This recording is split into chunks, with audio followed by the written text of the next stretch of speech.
Before the washing machine, laundry was not a chore. It was an event. You did not toss clothes into a white box and come back later. You hauled water, you heated it, you soaked fabric until your hands wrinkled. You scrubbed collars, cuffs, socks, sheets, baby clothes, work shirts, and cloth that became heavier the wetter it got. Then you rinsed it, twisted it, carried it, hung it, waited for weather, and often ironed it after. One load of laundry could eat a day. So here is the strange thing. The washing machine did not just make clothes cleaner, it attacked time itself. Welcome to History of Everyday Items. If you like stories where ordinary objects turn out to be much stranger than they look, like this video, subscribe to the channel and turn on notifications for the next deep dive. The first world of laundry was built around water.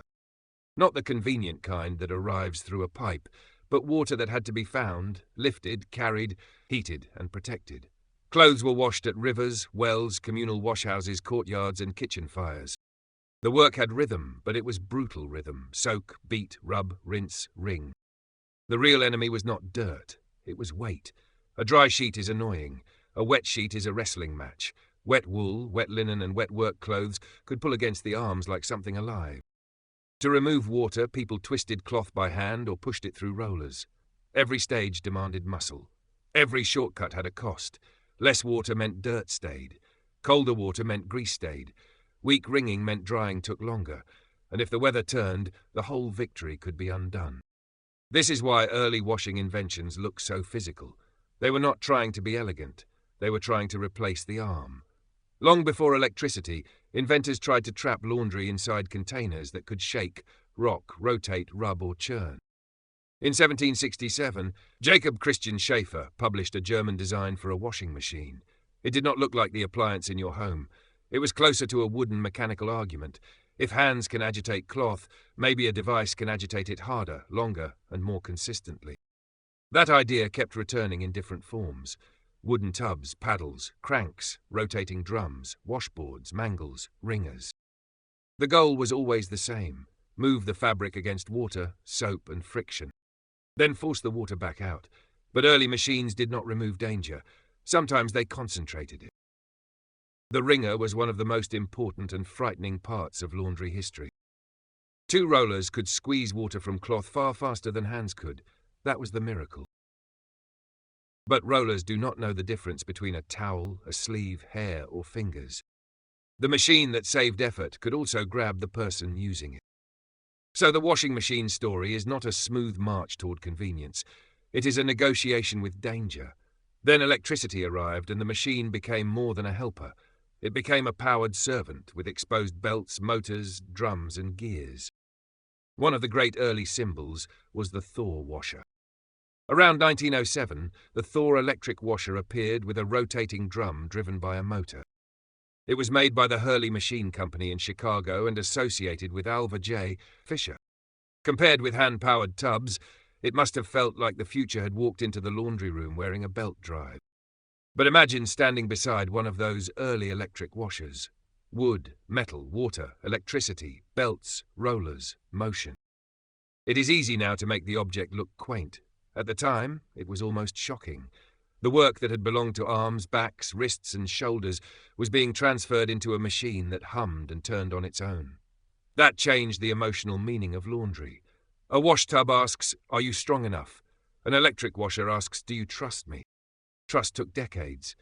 Early washers still needed supervision. Many still needed filling, draining, wringing, moving clothes from tub to tub, and careful handling. They saved labor, but they did not yet erase laundry day. They changed its shape. The person doing laundry became less of a human engine and more of a machine operator. That might sound small until you remember the clock. If laundry had once organized an entire day around heat, water, and muscle, every mechanical improvement stole back minutes, then hours. The first theft was agitation, then wringing, then motor power, then automatic filling, draining, rinsing, and spinning. Each feature removed one more reason for a person to stand there. The next turning point was automation. The front-loading automatic washer made the machine feel closer to the object we recognize today. Bendix became one of the names tied to that shift. By the middle of the 20th century, a machine with a round glass door, controls, water connections, and a built-in cycle could promise something almost impossible to earlier generations. Put the clothes in, choose a setting, and leave. That promise was bigger than clean fabric. It meant the work could disappear from the center of the day. Laundry could move into the corner of a room, the basement of an apartment building, or a laundromat. It could become background noise, a spinning drum behind a door, a task done while something else happened. That is the hidden revolution. The washing machine changed where attention had to live. Before automation, laundry demanded your body. After automation, it demanded a reminder. Of course, it did not arrive equally for everyone. You needed money, you needed electricity, you needed plumbing, you needed indoor space. In many homes, the machine appeared slowly, one upgrade at a time. First a wringer washer, then an electric washer, then a spin dryer, then an automatic. For people without private machines, laundromats created a different kind of freedom and a different kind of waiting. The labor moved, but it did not vanish. Still, the direction was clear. Laundry was being compressed. A weekly ordeal became a domestic routine. A public or semi-public labor ritual became private. A job once done beside other people at water or wash houses became a machine cycle behind a closed door. That change had a strange side effect. The less visible laundry became, the easier it was to forget how hard it had been. A modern washer is almost too calm. It sits there with a plastic detergent drawer and a polite button. It has cycles with names like normal, delicate, heavy-duty, quick wash, eco. It hides the violence inside a sealed drum. Water enters through valves. The motor changes speed. The drum reverses. The pump drains. The spin cycle extracts water at speeds no human arm could imitate. And because the machine is sealed, the work feels clean. But inside, the old battle is still happening. Fabric still has to move against water. Dirt still has to loosen. Soap still has to find oil. Water still has to leave the cloth. The machine did not abolish washing. It choreographed it. That is why the round window is such a perfect symbol. Through it, you can see a tiny storm. Sleeves folding into towels, socks vanishing and returning, bubbles dragged through gravity. It looks ordinary because we have lived with it for so long. But it is a private river, a mechanical washhouse, a wringer, a boiler, and a pair of tired hands, all compressed into one spinning circle. The newest chapter is not just convenience.